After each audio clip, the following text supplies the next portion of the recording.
할렐루야. 오늘 또 말씀을 통해 주시는 그 하나님의 은혜와 역사가 우리 모두에게 함께 하시기를 주님의 이름으로 간절히 축원합니다. 제가 2009년 미국에서 한참 박사과정 공부를 하고 있을 때 제 지도 교수님이셨던 테리먹 교수님께서 저한테 숙제 하나를 내주셨습니다. 그 숙제가 뭐냐면 한국 사회의 문화가 형성되는 데 있어서 종교의 역할과 영향력이 무엇인지 연구해보고 보고서를 내시라, 이런 숙제를 내주셔서 제가 연구해본 결과 한국 사회 안에 종교의 영향력은 대단했습니다. 특별히 삼국시대 이전까지 한국 사회에 주름을 잡고 있었던 종교는 다름 아닌 샤머니즘, 무속신앙이라고 하는 거예요. 그래서 그 당시에 지금도 그런 분들이 계시기는 하지만 인생에 어떤 문제가 찾아왔다, 누구한테 찾아가냐? 무당들에게 찾아가는 겁니다. 인생의 문제의 키를 누가 쥐고 있다 생각했는가? 무당들이 쥐고 있다, 이렇게 이야기를 하는 거죠. 그러던 한국 사회의 문화가 고구려 시대가 되면서 조금 변화가 찾아오게 되는데, 소수리망 제2년에 중국에서부터 처음으로 불경과 불상들이 들어오면서 그때부터 본격적으로 한국 사회는 불교 문화의 지배를 받게 됩니다. 첨탑들이 막 세워지게 되고 사찰들이 세워지는 그런 일들. 삼국시대부터 고려시대까지 약 1000년의 역사 동안 한국 사회는 불교와 함께 성장해 갔습니다. 그러다가 조선시대가 도래하면서 조선시대의 왕들은 숭유억불 정책을 사용하게 됩니다. 불교 문화로 1000년을 오랫동안 있었는데 이 정권을 바꾸니까 그들의 종교, 불교는 자꾸 몰아내고 강제적으로 몰아내는 거예요. 억제시키는 겁니다. 그리고 유교를 자꾸 띄워주기 시작합니다. 그래서 조선왕조 500년 동안 한국 사회에 뿌리 깊이 자리 잡은 것이 유교 사상이라고 하는 겁니다. 20세기가 들어와서는 우리가 일본의 식민 통치를 받기 시작하자 서양 종교였던 기독교가 유입이 되게 되고, 그때 기독교 복음의 핵심 메시지는 하나님 나라, 출애굽 사상, 그리고 십자가 복음이었어요. 하나님이 다스리는 나라, 하나님은 하나님의 백성들을 고난과 고통 가운데 그냥 두지 않는다. 하나님이 이집트에서 이스라엘 백성들을 끄집어내신 이야기, 그리고 인류의 죄와 구원을 위해서 당신의 아들 예수 그리스도를 보내주셨다. 이 십자가 복음의 메시지를 들은 조선인들이 가슴이 뜨거워졌어요. 우리도 하나님을 믿는다고 한다면 이 고난과 아픔의 현장을 탈출시키지 않을까? 그래, 그 일을 누가 감당해야 될까? 십자가 복음, 우리가 죽어서 나라를 살릴 수 있다면 얼마나 좋을까? 그러면서 기독교인들 중에 적지 않은 숫자들이 독립운동에 가담하게 됩니다. 결국 1945년 나라가 해방된 그 이후부터 한국 사회에 급격히 변화하는 사회 가운데 기독교인들의 역할이 대단했던 것을 보게 됩니다. 이처럼 역사를 쭉 다시 한번 훑어보게 되면 종교와 문화의 상관관계는 매우 밀접해요. 종교는 항상 어느 한 공동체에 속한 사람들에게 끊임없이 영향력을 끼치면서 그 공동체 문화를 이루어가는 데 지대한 공을 세워왔습니다. 그러나 21세기 포스트 모던 시대가 강력한 힘을 발휘하기 시작하면서부터는 그 판도가 달라지게 됐습니다. 분명 이전에는 종교가 세상 문화의 사상과 철학에 깊은 영향을 끼쳤는데 어느 순간부터 종교가 그 힘을 잃어버려서 그런가 봐요. 종교가 세상 문화에 영향을 끼치기보다 오히려 종교들 안에 세상의 가치와 세상의 철학들이 고스란히 담겨져 있는 모습, 교회 안에도 예외는 아니었습니다. 교회 안에 세상적인 문화들이 얼마나 많은지 몰라요. 쉽게 이야기하면 이런 겁니다. 세상은 편리주의를 참 좋아합니다. 쉽고 편안하고 안정적인 거, 다 우리가 좋아하는 거잖아요, 그죠? 우리 중에 막 쉽고 편안하고 안정적인 거 안 좋아하시는 분 계세요? 나는 힘든 인생이 너무너무 좋다, 이런 분 계세요? 단 한 분도 안 계실 거예요. 누구나 다 편리주의를 추구합니다. 이런 편리주의 세상을 추구하는 것을 세상 기업들은 잘 알기 때문에 세상 문화를 선도해가는 사람들 중에 하나가 광고 카피라이터들이에요. 그들의 문구 중에 하나가 A better life, 좀 더 나은 세상, 지금보다 더 나은 세상을 꿈꿔야 되지 않겠냐, 더 좋은 차를 타시고 더 넓은 집에 더 좋은 서비스를 받고 지내시라. 여기 그렇게 좋은 서비스와 좋은 환경들이 놓여 있는데 왜 여기로 오지 않으시냐? 이리 오시라, 이리 오시라. 편하게 살고 싶은 우리는 마음이 빼앗겨서 나도 모르게 그 자리에 가 있는 모습. 우리는 조금만 불편해도 잘 못 참아요. 내가 돈을 얼마나 냈는데 차라리 좀 돈 더 내고 편하게 사는 게 훨씬 더 낫겠다. 어쩌면 그게 우리의 모습은 아닐까라고 이야기를 하는 거죠. 이런 세상 문화의 영향을 받아서 그런지 모르겠지만 요즘 교회 목회 트렌드, 목사님들의 가장 관심 중에 하나, 그리고 자주 하는 이야기가 뭐냐면 성도들을 잘 서비스하라. 이게 목사님들이 자주 하는 이야기예요. 왜? 그래야만 성도들이 많이 오니까, 그래야만 교인들이 다른 데로 이탈을 하지 않는다고 이야기를 하는 거죠. 주차장 문제도 이야기를 했지만 교회는 왔는데 주차장이 없어서 삥삥 돌다 가면 다시는 안 올 거 아니에요. 그러니까 좀 더 넓은 주차장을 확보해야 한다. 아이들 데리고 왔는데 아이들 잘 안 돌봐주면 아이들 더 잘 돌봐주는 교회로 막 이동해 가니까 교회 안에 애들 잘 돌봐주는 시스템 한번 해보자. 온라인 예배 드리시는 분들 많은데 영상 화질 좋게 하고 음향 시스템도 좋게 해야만 온라인 성도가 빠져나가지 않는다. 교회 카페도 맛있고 싸게 해야 된다. 그래서 500원 내린 거 아니에요. 안 좋아하시는 분은 한 분도 안 계세요. 왜 이거 500원 내리냐, 더 올려달라, 이렇게 하시는 분은 없더라고요. 누구나 다 그냥 좋은 서비스, 편리한 것을 우리가 너무너무 좋아해요. 목회하면서 그런 이야기 들을 때가 제일 난감합니다. 다른 교회는 이것도 하고 저것도 한다는데 왜 우리 교회는 안 해주냐. 제일 난감해요. 저도 다 해드리고 싶죠. 저는 커피를 다 무료로 다 드렸으면 좋겠어요. 근데 어떻게 다 그럴 수가 있냐. 그런데 우리가 진짜 생각해 봐야 되는 게 뭐냐면, 예배는 무엇이고 교회란 어떤 곳이 되어야 하는가. 여러분, 교회의 주인은 하나님이십니다. 여기에 이견이 있으신 분 있으세요? 나는 그렇게 생각하지 않는다. 교회의 주인이 왜 하나님이시냐? 성도지. 아니요, 교회의 주인은 철저하게 하나님이셔야만 합니다. 그렇다고 치면 교회의 중심은 항상 누가 있어야 되냐면 하나님이 계셔야 돼요.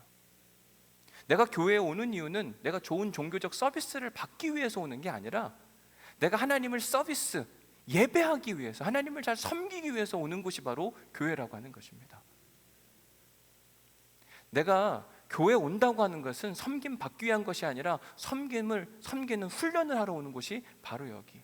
그래서 오늘 또 아마 교회를 찾아서 돌아다니시는 분들이 이 자리에 분명히 계실 거라고 생각이 드는데, 교회를 정할 때의 기준이 뭐냐, 어떤 교회를 다녀야 되냐, 나한테 좋은 서비스를 해주는 그런 교회가 아니라 그 교회는 하나님 중심적인 공동체인가, 십자가 복음이 살아있는 교회인가를 반드시 점검해야 돼요.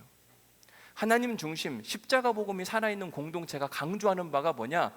사랑과 희생과 헌신과 섬김과 나눔과 용서와 진실, 이런 걸 강조하는 교회 공동체가 정말 하나님 중심의 공동체고 십자가 복음이 살아있는 교회입니다.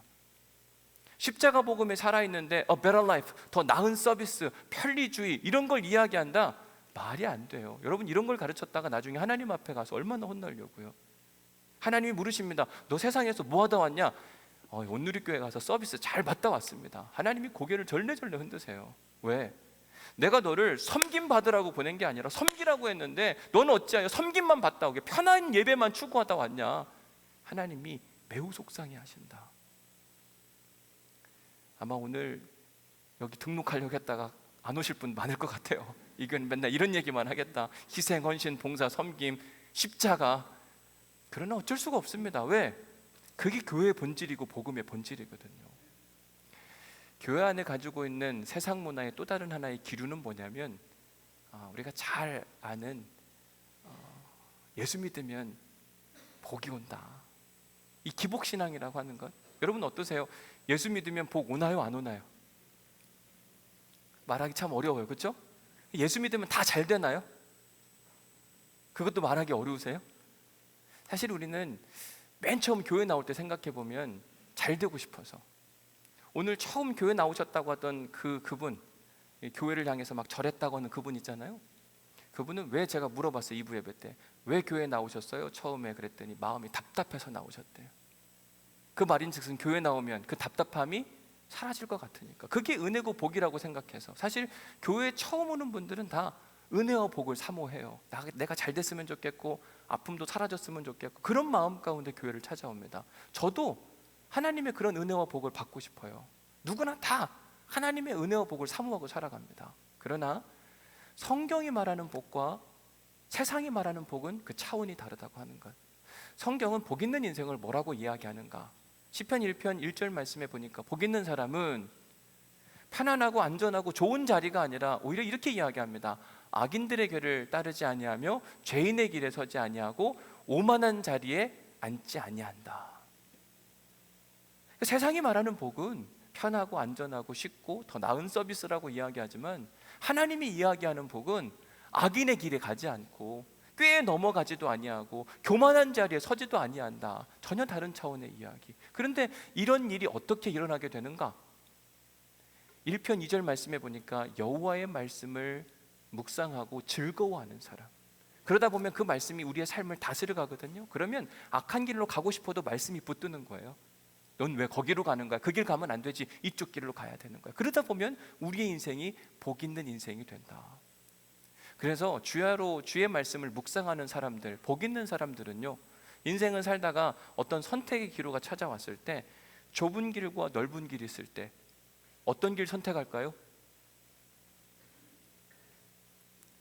성경을 묵상하고 살아가는 사람들, 그런 사람들은 복 있는 사람들인데, 그런 사람들은 인생의 선택의 기로가 있을 때 좁은 길이 있고 넓은 길이 있어요. 그럴 때 어떤 선택을 해요? 2부 예배 때는 넓은 길 이렇게 이야기하더라고요. 제가 성경이 다른 걸 갖고 있나 그랬다니까요.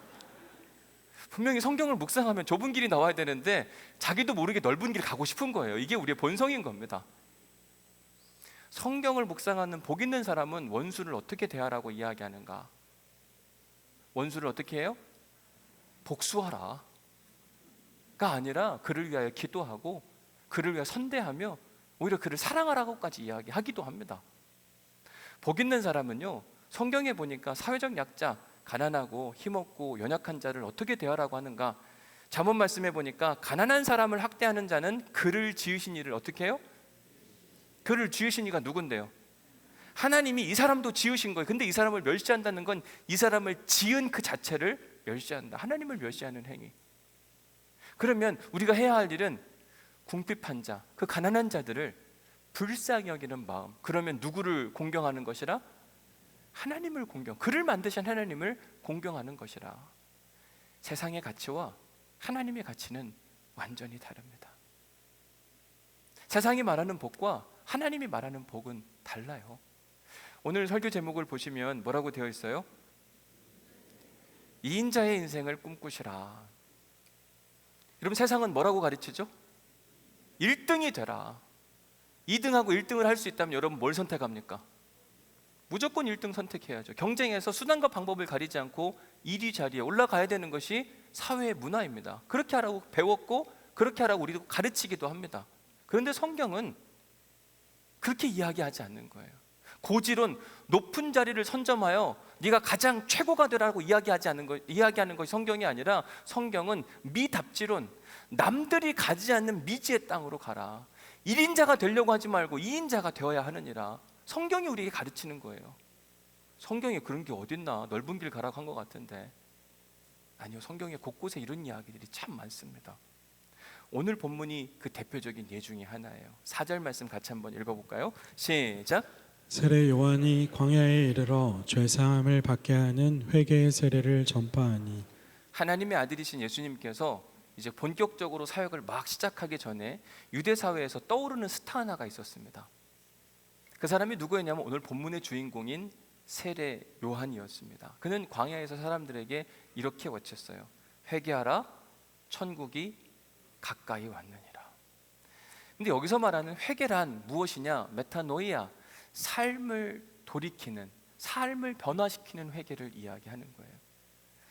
당시 유대인들은요, 주여 주여 하는 사람들이 참 많았습니다. 예배를 성실하게 드리는 사람들도 참 많았어요. 그런데 삶이 여전히 똑같았어요. 그들 안에 희생과 헌신과 섬김과 긍휼과 자비, 진실 이런 것은 없고, 입술로는 하나님을 섬기는데 삶으로는 전혀 다른 인생을 사는 사람들. 이제 곧 하나님의 시대가 돌아올 텐데, 메시아가 올 텐데, 그분이 오실 그때에 너희들 마음 가운데 죄 사함을 받는 진정한 회개가 없다고 한다면 당신들 어떻게 할 거냐? 하나님 나라 백성 절대 될 수 없다. 이 세례 요한의 메시지는 아주 명확하고 간결했습니다. 그러면서 사람들의 마음을 뜨겁게 만들었어요. 왜? 이런 거 있잖아요. 누군가의 잘못을 쿡 찌르면 거짓말한 사람이 있어요. 그런데 우리가 너 거짓말했지 그러면 뜨끔한 거 있잖아요. 세례 요한의 메시지가 그런 겁니다. 그 당시에 그들의 예배는요, 이미 부패하고 타락했고 매너리즘에 빠져 있었어요. 예배는 드리나 예배 안에 하나님이 없는 겁니다. 경건의 모양은 있으나 경건의 능력이 없었어요. 이런 유대교의 부패하고 타락한 모습을 누군가는 나서서 이건 아닙니다라고 말했어야 되는데 어느 누구도 그런 용기가 없는 겁니다. 왜? 유대 권력자들이 너무 무서웠거든요. 다 잘하고 있는 거다, 응원해주고 인정해주니까 그냥 그러려니 하지만 그들 속내는 이거 아닌데 언제까지 계속 이렇게 해야 되는 것인가, 누군가 나서서 한번 외쳐줬으면 좋겠는데. 바로 그 순간 광야에서 외치는 자의 소리, 세례 요한이 광야에서 사람들에게 속 시원한 이야기를 해주게 됩니다. 어떤 메시지를 전하는가, 한번 3장 7절 말씀 같이 읽어봅니다. 시작. 요한이 세례받으러 나아오는 무리에게 이르되 독사의 자식들아 누가 너희에게 일러 장차 올 진노를 피하라 하더냐. 여러분, 누군가한테 욕하고 싶은데 대신 누가 욕해주는 그런 격이에요. 독사의 자식들아, 유대 권력자들이 있는데 마치 잘하는 것처럼, 신실한 사람인 것처럼 행동하는 그들을 향해서 나쁜 놈들아, 내가 하고 싶은 이야기였는데 누가 대신 해준 겁니다. 너희들은 앞으로 올 진노를 피하려고 세례를 받으러 오느냐? 그래서는 안 된다. 왜? 그들에게는 회개에 합당한 열매가 없었거든요. 입술로는 분명히 주여 주여 하는데 삶에서는 그에 합당한 열매가 없이 그냥 세례만 받으러 나오니까 안 돼. 그러면서 아주 중요한 이야기를 해요. 이미 도끼가 나무 뿌리에 놓였으니 좋은 열매 맺지 아니하는 나무마다 찍혀 불에 던지리라. 유대 권력자들을 향해서 너희들의 인생에 좋은 나무 열매가 많이 안 열리니까 이미 하나님의 도끼는 당신들의 삶 안에 바로 옆에 있다. 그리고 곧바로 찍어가지고 불에 던질 건데 세례 받는다고 답은 아니다. 뭐 하는 거냐? 유대인 권력자들의 마음을 굉장히 불편하게 만드는 겁니다. 사람들이 궁금해서 이렇게 물어봐요. 그러면 우리가 무엇을 하는 것이 옳은 겁니까? 그때 세례 요한은요, 메시지가 분명해요. 추상적이지 않습니다. 하나님 잘 섬겨라, 돌아와라, 이런 얘기 하잖아요. 아주 명확하게 대답하여 이르되 옷 두 벌 있는 자는 옷 없는 자에게 나눠줄 것이요 먹을 것이 있는 자도 그렇게 할 것이니라. 야, 너희들 하나님 나라가 오는데 옷 두 벌 필요해? 한 벌 있는 건 다른 사람 나눠주면 되잖아. 근데 그걸 계속 가지고 있으면서 사랑의 하나님을 이야기한단 말이야? 이게 말이 된다고 생각해? 대놓고 뭐라고 이야기하는 거예요. 얼마나 마음이 뜨거워요. 찔립니까? 세금 걷었던 세리들이 묻습니다. 그러면 우리는 뭘 해야 되는 겁니까? 이때 세례 요한이 또 이야기합니다. 이르되 부과된 것 외에는 거두지 말라. 당시 세리들은요, 로마 제국에 100원의 세금을 내야 됐다. 그러면 200원, 300원 걷어서 100원은 로마의 제국에 내고 나머지는 자기가 가져가는 거예요. 세례 요한도 화가 났고 백성들도 화가 났습니다. 이걸 얘기하고 싶은데 어느 누구도 얘기를 못해요. 왜? 종교 권력이 무서워서. 세례 요한이 이야기합니다. 니네 돈 많이 걷잖아, 과하게 걷잖아, 그거 하지 말란 말이야. 대놓고 이야기하는 거예요. 얼마나 가슴이 찔려요. 군인들이 이렇게 묻습니다. 군인들도 물어 이르되 우리는 무엇을 하리이까? 너희들 강탈하지 말고 거짓말하지 말고 받는 급료로 족한 줄 알아라. 뭘 그렇게 불평불만이 많냐? 세례 요한의 메시지는 촌철살인, 아주 짧지만 사람들의 마음을 후벼 파는 메시지였습니다. 그 메시지를 듣고 사람들은 마음이 흔들렸고 어느 때는 벌벌 떨리기도 했어요. 내가 하나님의 심판을 받으면 어떻게 하나, 큰일 날 텐데, 메시아가 곧 올 것 같긴 한데.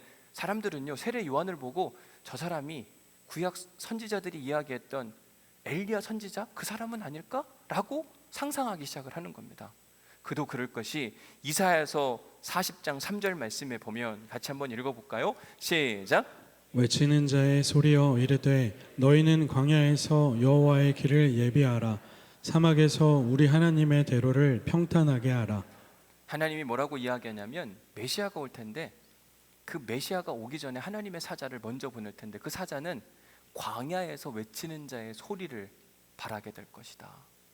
그러면서 말라기서 4장 5절에서도 비슷한 이야기를 합니다. 보라, 여호와의 크고 두려운 날이 이르기 전에, 메시아가 오기 전에 어떤 선지자 하나가 와서 할 일, 4장 6절 말씀, 그가 아버지의 마음을 자녀에게로 돌이키게 하고 자녀들의 마음을 그들의 아버지에게로 돌이키게 하리라. 돌이키지 아니하면 계속 돌이키게 한다. 세례 요한이 했던 이야기가 그런 거예요. 너희들 마음 안 돌이켜? 세금 계속 그만큼 거둘 거야? 옷 두 벌 갖고 있을 거야? 군인들 강탈할 거야? 계속 마음을 돌이키게 만들고 삶을 돌이키게 만드는 거예요. 메시지가 구약 선지자가 이야기했던 그 사람의 메시지인 것 같죠. 게다가 엘리야와 같은 선지자가 온다고 이야기하는데 그 엘리야가 어떤 옷을 입고 있는가? 열왕기상 1장 8절 말씀에 보니 그에게 대답하되 그는, 엘리야는 뭐가 많은 사람이요? 털이 많고 허리에는 뭘 띄었어요? 가죽띠를 띈 사람이었더라. 그런데 오늘 본문 6절 말씀을 보세요. 요한은 뭘 입었어요? 낙타 털옷을 입고 허리에는 가죽띠를 띠고 사람들한테 광야에서 외치는 겁니다. 회개하라, 천국이 가까이 왔느니라. 그렇게 살아서는 절대 하나님 나라 백성 안 되느니라. 큰일 난다. 구약 성경을 조금 안다고 했던 유대인들은 세례 요한의 이런 행보를 보면서 엘리야가 생각이 나는 거예요. 이사야 말씀이 생각이 나는 겁니다. 그리고 말라기 선지자의 이야기가 막 생각이 나니까 마태복음 3장 7절에 보면 요한이 많은 바리새인과 많은 사두개인들이 오는 것을 보고, 그러니까 바리새인들과 사두개인들, 이들은 성경 좀 안다고 하는 사람들이었는데 그들이 세례 요한의 모습을 보니까 옛날 선지자들의 이야기가 생각이 났고 곧 하나님의 나라가 임할 것이고 메시아가 올 텐데 그럼 우리 뭐 해야지? 세례 받아야 되겠다. 다 나오는 겁니다. 오늘 본문 5절 말씀에도 온 유대 지방과 예루살렘 사람이 다 나아가 자기 죄를 회복했다. 세례 요한한테 나오는 사람들이 한두 사람이 아니었어요. 세례 요한의 메시지가 너무 뜨거웠고 강력했습니다. 그러자 그의 이야기를 듣고 자기의 죄를 회개하고 세례 요한에게 세례를 받는 사람들이 수도 없이 많았어요. 그 중에는요, 예수님의 제자였던 사람들도 있어요. 자, 요한복음 1장 35절 말씀 볼게요. 같이 한번 읽어봅니다. 시작. 또 이튿날 요한이 자기 제자 중 두 사람과 함께 섰다가. 자, 요한이 있는데요, 자기 제자 2명이 있었어요. 그 중에 예수님의 제자로 개종하는 사람이 등장합니다. 1장 40절 말씀. 요한의 말을 듣고 예수를 따르는 두 사람 중에 하나는 누구라고요? 시몬 베드로의 형제 안드레라. 안드레가 요한의 제자였다가 예수님의 제자로 갈아탄 거예요. 1장 43절. 이튿날 예수께서 갈릴리로 나가려고 하시다가 빌립을 만나 이르시되 나를 따르라 하시니 빌립이 따라가게 되는데 학자들은 이 빌립도 마찬가지로 요한의 제자가 아니었을까 이렇게 이야기를 하는 겁니다. 그러니까 세례 요한을 따르는 사람들이 굉장히 많았어요.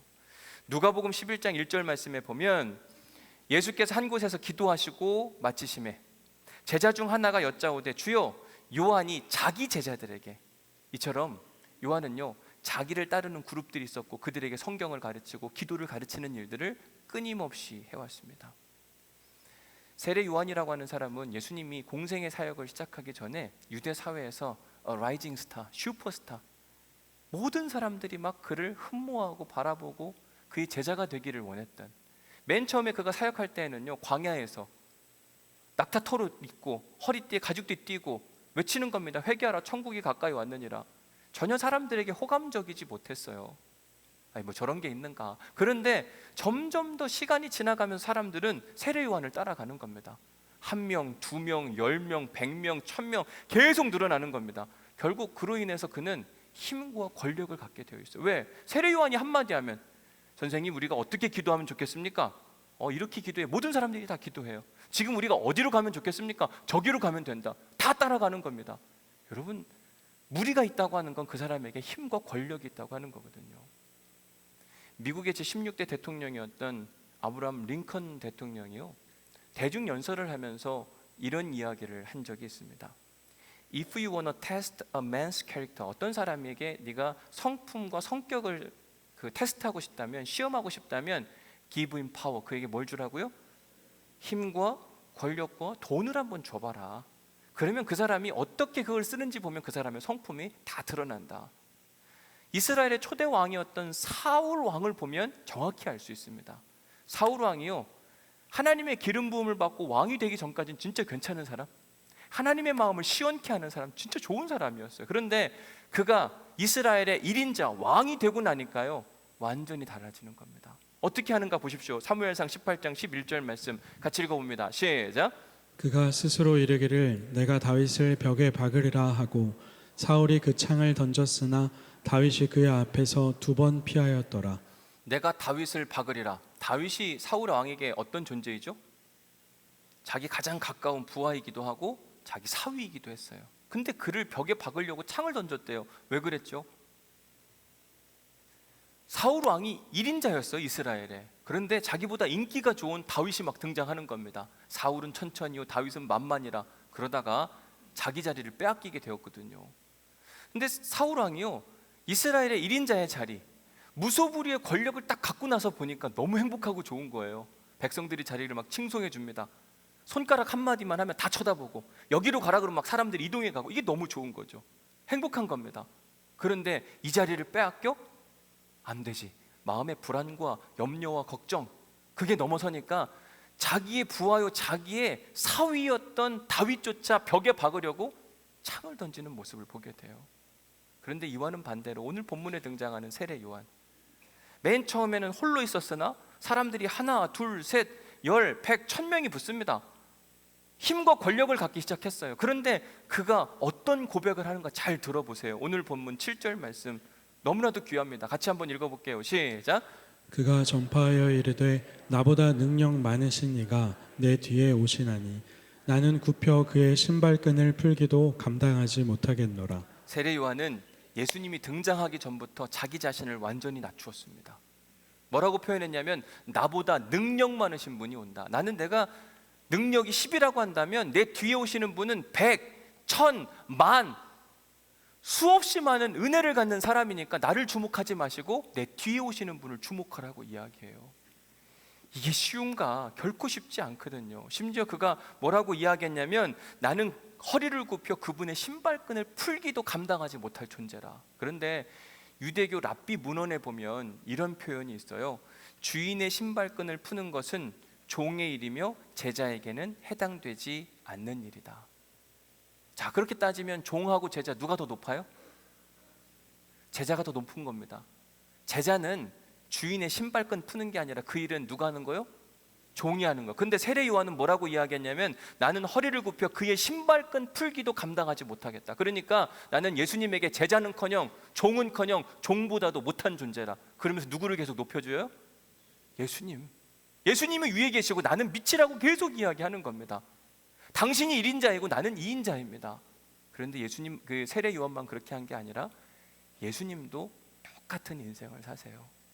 자, 보십시오. 예수님께 어느 한 사람이 와서 이야기합니다. 한 사람이 예수님께 달려와 꿇어앉아 묻자오되 선한 선생님이요, 예수님을 향해서 당신은 선하신 분이십니다. 내가 질문 하나가 있는데 영생을 얻으려면 어떻게 해야 됩니까?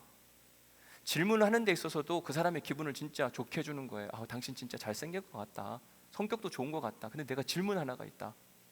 진짜 예의를 갖춘 거죠. 그런데 이 표현에 예수님의 답변이 기가 막힌 겁니다. 마가복음 10장 18절 말씀 읽어봅니다. 시작. 예수께서 이르시되 내가 어찌하여 나를 선하다 일컫느냐 하나님 한 분 외에는 선한 이가 없느니라. 나한테 선하다고 하지 말라. 하나님 한 분 외에는 결국 누가 높아지는 거예요? 하나님은 높아지고 나는 그런 사람 아니니까 자기를 완전히 낮추는 모습. 자기는 2인자의 자리에 가고 누구를 하나님 그 1인자의 자리에 올려둬요? 하나님. 하나님의 사람이었던 사도 바울도 동일했습니다. 그가 루스드라라고 하는 곳에서 복음 증거를 하다가 나면서부터 안진뱅이 인생을 살던 어느 한 사람을 만나는데 그에게 믿음 있는 것을 보고 내가 나사렛 예수의 이름으로 명하노니 일어나 걸으라. 그 사람이 걸었어요. 주변에 그 모든 것을 바라보던 사람들이 이는 하늘에서 내려온 사람이라 제우스다 헤르메스다 막 칭찬하고 응원합니다. 그 이야기를 듣던 사도 바울 바나바가 했던 일이 뭐냐? 어찌하여 나 같은 사람에게 이런 일을 하느냐? 나도 당신들과 같은 성정을 가진 사람이라 이 모든 일을 하신 분은 내가 아니라 하나님이 하셨느니라. 분명히 자기가 했거든요. 그의 믿음을 보고 그에게 나사렛 예수의 이름으로 일어나 걸으라고 분명히 자기가 했음에도 불구하고 자기의 이름은 낮춰요. 그리고 누구의 이름을? 살아계신 하나님의 이름을 높여드리는 모습을 보게 됩니다. 여러분, 성경은 끊임없이 2인자의 인생을 살아가라고 이야기해요. 세례 요한을 통해서도 보이죠. 그리고 예수님도 그렇게 하셨죠. 사도 바울도 그렇게 했죠. 그러면 우리도 2인자의 인생을 추구하고 살아가야만 하는 겁니다.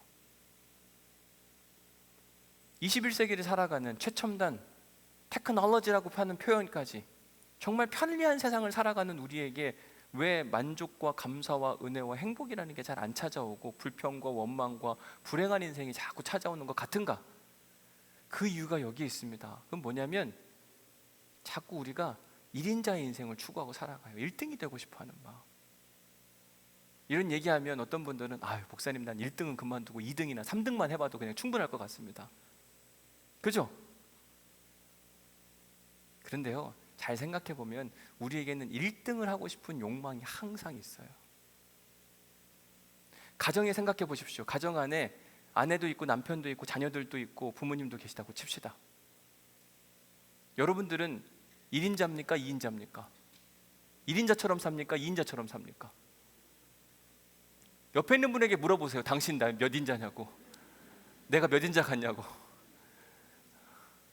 다 사람들은요, 나한테 맞춰달라고 이야기해요. 내 스케줄고, 왜 내 감정, 내 상황 왜 못 알아주냐고. 다 누가 주인공이에요? 내가 주인공, 내가 1인자가 되고 싶은 그 마음 가운데 날마다 살아가는 것. 근데 모든 가정불화의 시작은 거기로부터 시작을 하는 거예요. 내가 2인자가 되기를 작정하는 순간 가정의 평화는 완전히 찾아옵니다. 지금 한번 해보실래요? 이렇게 이야기해 보세요. 내가 2인자고 당신 1인자입니다. 한번 해보세요. 반대로 해볼게요. 내가 1인자고 당신이 2인자입니다. 이렇게 해보세요. 어떤 게 더 분위기가 좋은가요? 내가 2인자고 당신 1인자입니다. 이러면 모든 게 다 끝나거든요. 그런데 우리의 본성이 자꾸 1인자가 되고 싶은 그 마음, 이게 왜 어디서부터 온 건가? 분명히 성경은 우리에게 그렇게 안 가르치거든요. 하나님은요, 우리에게 단 한 번도 네 인생의 주인공은 너다 이렇게 말씀하신 적이 없어요. 우리의 인생의 주인공은 누구세요? 분명히 성경도 그렇게 이야기하고 강단에서도 끊임없이 그런 이야기를 많이 듣습니다. 그런데 실제적 삶을 보면 항상 인생의 주인공은 내가 되고 싶은 거? 도대체 왜 그런가?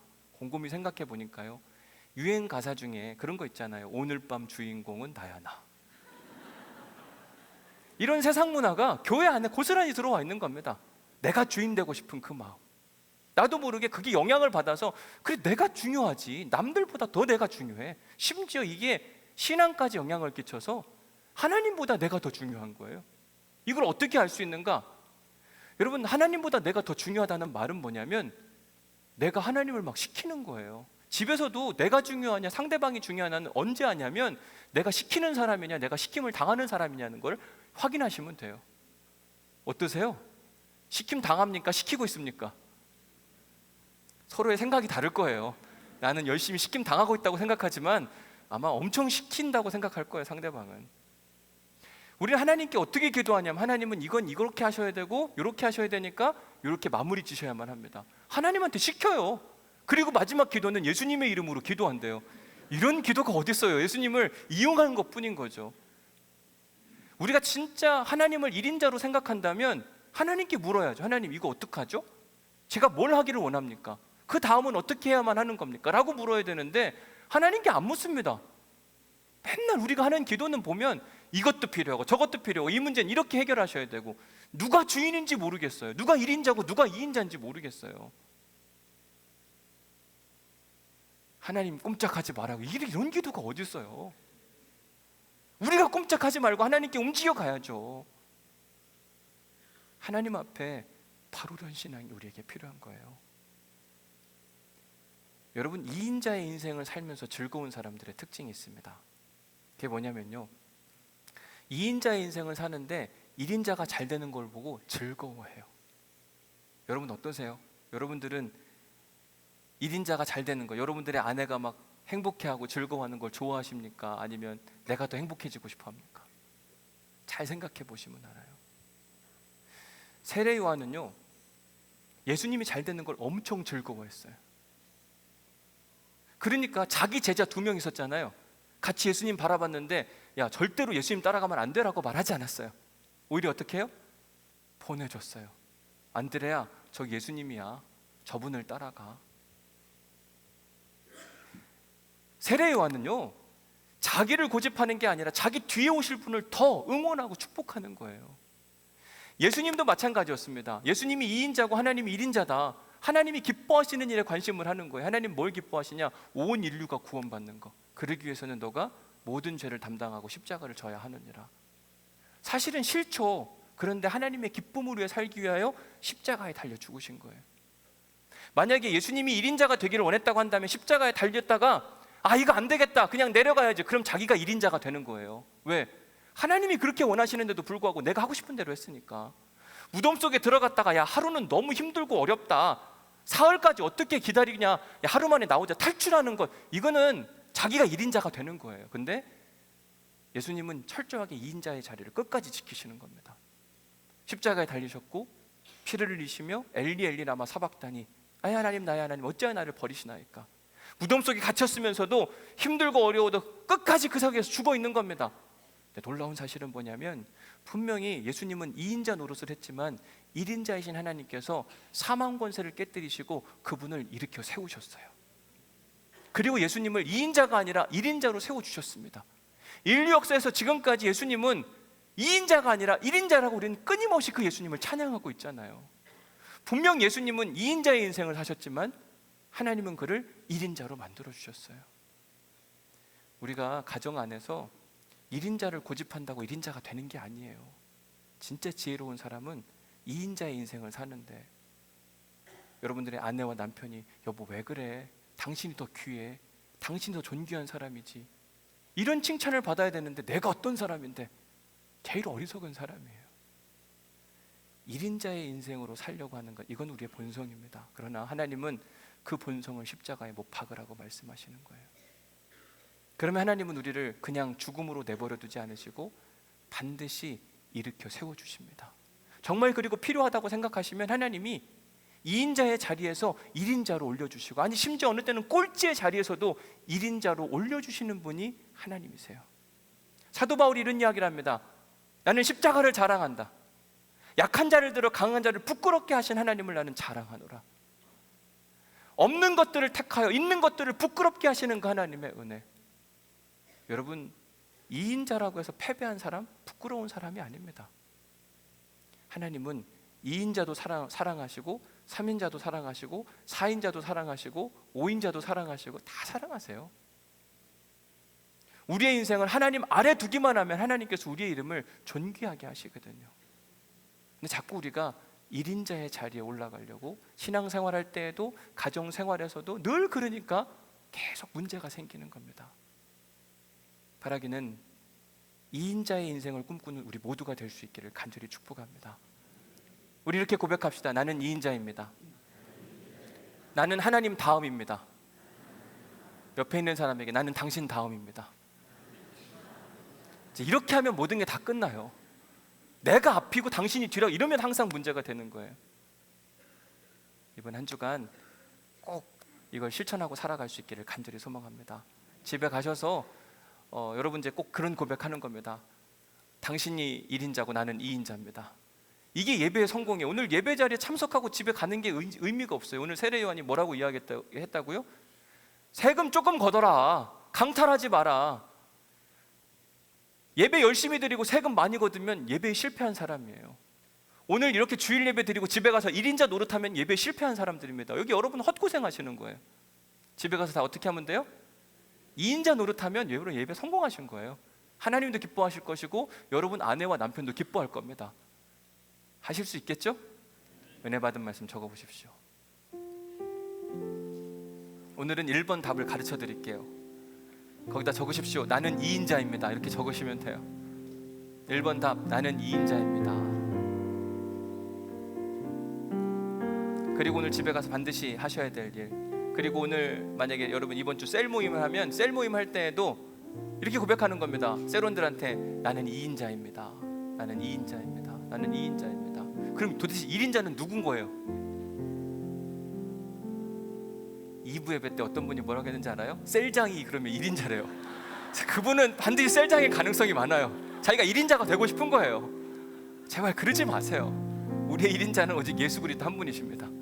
아멘? 모두가 다 2인자라고 생각하면 그리스도 안에서 하나로 융합할 수 있는데 나한테 맞춰달라 그런 순간 내가 1인자가 되는 거예요. 1인자는 별거 아닙니다. 높은 자리에 있다고 생각해서 1인자가 아니라 자기중심적으로 생각하면 그 사람이 1인자가 되는 거거든요. 우리의 1인자는 오직 누구예요? 예수님 한 분밖에 없다. 오늘 그래서 인사하실 때에도 이렇게 인사하시면 됩니다. 저는 2인자입니다. 늘 그렇게 하면 행복해져요. 내가 1인자 노력하려고 할 때 항상 문제가 된다. 자, 두 번째 묵상 질문에 보면 2인자 인생을 꿈꾸시라. 그때 2인자는 1인자가 잘 되는 것을 매우 배아파합니다. 가 아니라 기뻐합니다. 여러분, 다른 사람이 잘 되는 걸 제발 기뻐해 줄 수 있으면 좋겠어요. 하나님은 우리가 잘 되는 걸 엄청 기뻐하시기 때문에 당신의 아들 예수 그리스도를 십자가에 매달으셨고 무덤에 가둬두신 겁니다. 그 영이 우리에게 임한다고 한다면 우리가 2인자로서 1인자가 잘 되는 걸 진짜 행복해해야 돼요. 즐겁다, 감사하다, 은혜다. 세 번째, 여러분들에게 빌립보서 2장 3절 말씀을 선물해 드리는데, 아무 일에든지 다툼이나 허영으로 하지 말고 오직 겸손한 마음으로 자기보다 남을 어떻게 해요? 낮게 여기시라. 이러면 내가 2인자가 될 수 있어요. 물론 상대방이 못한 거가 있을 수도 있습니다. 그럴 수 있죠. 그러나 내가 못한 것도 있잖아요. 근데 우리의 마음 자세가 항상 저 사람이 나보다 낫다, 저 사람은 나보다 이것도 잘할 수 있다, 그러기 시작하면 우리 마음 가운데 겸손함이 찾아오고, 그러고 나면 내가 2인자가 될 수 있는 용기가 생기기도 하는 겁니다. 자, 여러분들에게 설교를 마무리하면서 아주 간단한 영상 하나 보여드리고 마치도록 하겠습니다. Yesterday, I was clever, so I wanted to change the world. Today, I'm wise, so I'm changing myself. 진짜 짧은 이야기예요. 똑똑한 사람은 어떻게 한다고요? 남을 바꾸려고 해요. 내가 똑똑하니까 널 바꾸려고 막 애쓰는 겁니다. 지혜로운 사람은 자기 자신을 바꾸는 거예요. 여러분, 똑똑한 사람이 되고 싶으세요? 지혜로운 사람이 되고 싶으세요? 십자가는 세상 사람들이 볼 때는 미련한 거예요. 그러나 하나님 편에서 보면 가장 지혜로운 것이라고 사도 바울이 고백합니다. 저는 우리 모두에게 이 고백이 살아있기를 간절히 소망합니다. 남 바꾸려고 하지 마세요. 내가 바뀌면 돼요. 내일부터 새벽기도 누가 오나 쳐다보지도 마세요. 누가 안 왔나 세지도 마시고 나만 바뀌면 됩니다. 그죠? 내가 주인이면 내가 편한 거 하는 겁니다. 내일 안 나와도 되죠, 내가 주인이면. 근데 고난당하신 예수님 앞에 함께 해보자라고 했을 때 주님이 1번이고 내가 2번이면 그래 나도 한번 일주일 정도는 해보자.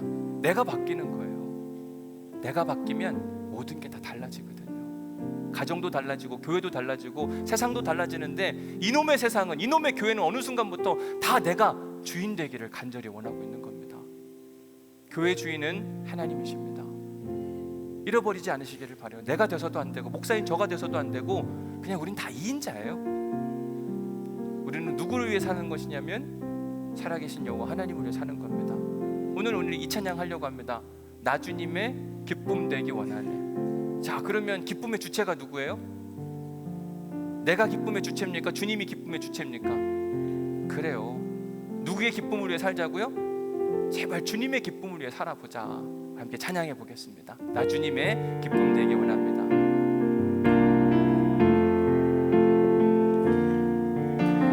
나 주님의 기쁨 되기 원하네. 내 마음을 새롭게 하소서. 새 무대가 되게 하여 주사. 주님의 빛을 다시 한번 해보시다. 나 주님의 기쁨 되기 원하네. 그러려면은요, 누구의 마음이 바뀌어야만 하냐면 내 마음이 새로워져야 되는 거예요. 아멘. 새롭게 하소서. 새 무대가 되게 하여 주사. 주님의 빛 비추게 하소서. 우리 2절에 봅시다. 내 마음을 겸손하게 드립니다.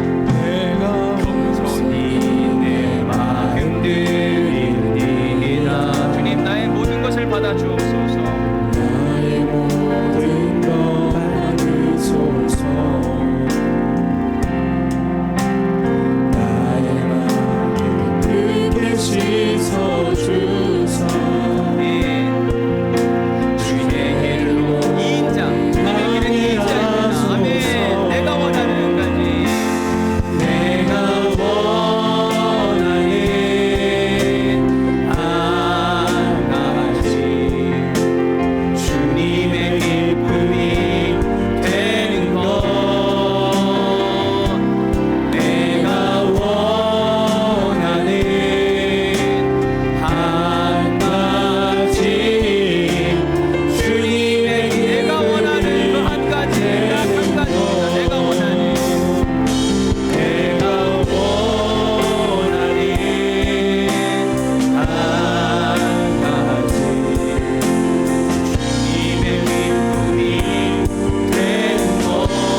여러분, 이 가사를 이렇게 바꾸면 어떨까요? 내가 원하는 한 가지 주님의 기쁨이 되는 것, 이렇게 부를 수도 있지만 내가 원하는 한 가지 내 아내의 기쁨이 되는 것, 내 남편의 기쁨이 되는 것. 가능할까요? 그렇게까지 가야 돼요. 잘 생각해 보십시오. 제가 목회하는데 제 기쁨을 위해서 목회해야 될까요? 여러분들의 기쁨을 위해서 목회해야 될까요?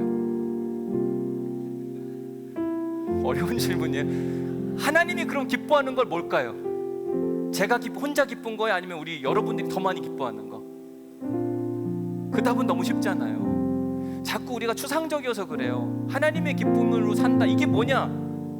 그러면 목사인 저는 여러분들의 기쁨을 위해 목회하는 게 제가 해야 할 일이고, 그렇지 않아요? 그리고 부부로서 하나님의 기쁨을 위해 사는 건 내 아내와 내 남편의 기쁨을 위해 사는 게 하나님을 위해 기쁘게 사는 거거든요. 자꾸 너무 우리가 추상적이에요. 근데 세례 요한은 아주 명확히 이야기하잖아요. 도 2번 있는 사람은 나눠주고 먹을 것 있는 사람은 나눠주라고 이야기 명확하게 하잖아요. 남편의 기쁨을 위해서, 아내의 기쁨을 위하여, 부모님의 기쁨을 위하여 사셔야 돼요. 그럴 수 있기를 간절히 소망합니다. 내가 자꾸 2인자라고 생각하고 내 기쁨이 아니라 하나님 기쁨, 가정의 기쁨, 이웃의 기쁨을 위해 사는 우리 모두가 될 수 있기를 간절히 소망합니다. 자리에서 일어나셔서 우리 한 번 더 찬양할 때, 하나님, 나의 기쁨을 넘어 하나님의 기쁨을 위해 살기를 소망합니다. 함께 찬양해 봅시다. 후렴 찬양합시다. 내가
왕노릇하면서 너무 좋아서 시기하고 질투하고 남이 잘 되는 것 보면 거기에 못을 창을 던지고 싶었던 사울의 모습이 어쩌면 우리의 모습이기도 했습니다. 하나님, 우리의 죄된 본성을 거스르게 하여 주옵시고 세례 요한과 같이, 예수님과 같이, 사도 바울과 같이 2인자의 인생을 꿈꾸고 살아갈 수 있도록 인도하여 주옵소서. 가정에서 특별히 남편과 아내를 위하여 사는 믿음의 사람들이 될 수 있도록 인도하여 주옵소서. 늘 여전히 애기같이 나만 좀 봐달라고 이야기하지 않게 하여 주옵시고, 넓게 바라보게 하여 주옵시고, 주님의 기쁨을 위하여, 가정의 기쁨을 위하여, 교회의 기쁨을 위하여, 세상의 기쁨을 위하여 사는 자들이 될 수 있도록 도우시고 축복하여 주옵소서. 이제는 우리 주 예수 그리스도의 은혜와 아버지 하나님의 극진하신 사랑과 성령님의 감동, 감화, 역사, 교통, 위로하심이 오늘 말씀을 듣고 마음 가운데 1인자가 아니라 2인자가 되기를 꿈꾸며 결단하고 돌아가는 우리 온누리교회 모든 성도들 가운데 그 하나님의 은혜와 역사와 평강이 영원히 함께 하시기를 간절히 축원하옵나이다. 아멘. 하나님 축복합니다. 주님의 기쁨 되기를 간절히 소망합니다. 다른 무엇이 아니라 주님의 기쁨으로 살게 하여 주옵소서. 가정 안에 내 기쁨이 아니라 내 아내와 내 남편과 부모의 기쁨을 위해 사는 자들이 될 수 있도록 도우시고 축복하여 주옵소서. 주님, 여전히 우리의 본성이 살아있습니다. 하나님, 그로 말미암아 가정의 불화가 시작이 되고 교회의 불화가 시작이 됩니다. 주여, 주여, 세례 요한이 이야기한 것처럼 나는 낮은 사람이요 주님은 높은 사람입니다. 하나님, 우리를 인식하게 하여 주옵소서. 우리가 얼마나 연약한 존재인지 알게 하여 주옵시고, 우리를 낮추게 하시며 주님을 높이게 하여 주옵시고, 우리를 낮추게 하시며 상대방을 낮게 여기는 빌립보서 2장 3절 말씀이 살아있을 수 있도록 도우시고 축복하여 주옵소서. 2인자로서 1인자가 잘 되는 것을 배아파하지 않게 하여 주옵시고 축복하게